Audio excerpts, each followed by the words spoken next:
Modern communication gadgets are activated by internet data. Wireless fidelity or Wi-Fi takes the feed from radio frequencies before it hands connectivity. Most institutions are hooked to radio frequencies. However, increasing demand for communication data on the limited RF spectrum are raising congestion concerns on the bandwidth. Bandwidth is the range within a band of frequencies or wavelengths.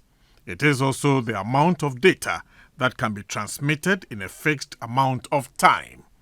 The Council for Scientific and Industrial Research, Ghana, has through its Institute for Technological Information, INSTI, has tested light and found it to be a reliable source of data on communication gadgets. Engineer Victor Gordon of CSIR INSTI Communications explains how the new system would work. We are going to use this light, and the light is by line of sight. It only communicates with this, which is called a dongle.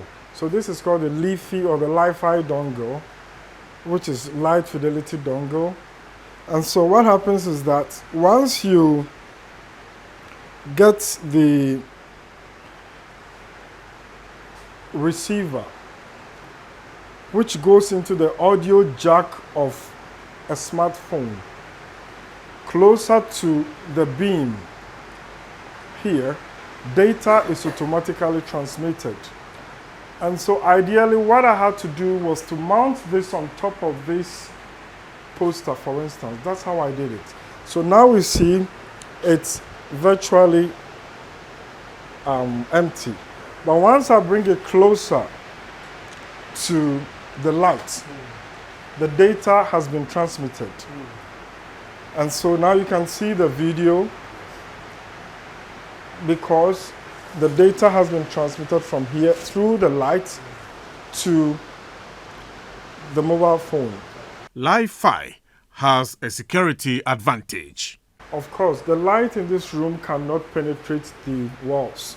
And so that's a security feature for which once you are browsing or using the internet, it's difficult for an intruder to have access to the signal.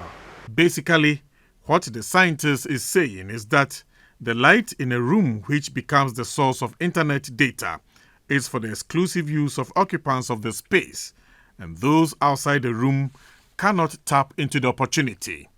Li-Fi can be used in hospitals, supermarkets, museums, and other retail enclosures where lights are shown. For proximity marketing, for instance, is when you have a product and you get closer to the product, then it gives you all the details about the product. It could be in any media format, video, voice. This can be, manipulated in any way. You can open, and once you open it, then it gets connected. That you don't lose connectivity. So here it is. You can have connectivity. It means it tells you all the details about the product or whatever it is. If it is a museum, you do not need an attendant to be telling you about the museum.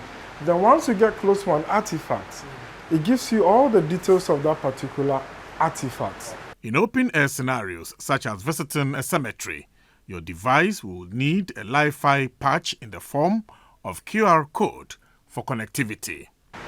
Military, cemetery, we want to know about those old military men who gave their lives to this country. They were buried there. You get closer, but not necessarily with the lights. This time it's going to use a Li-Fi patch. It's in the form of QR code.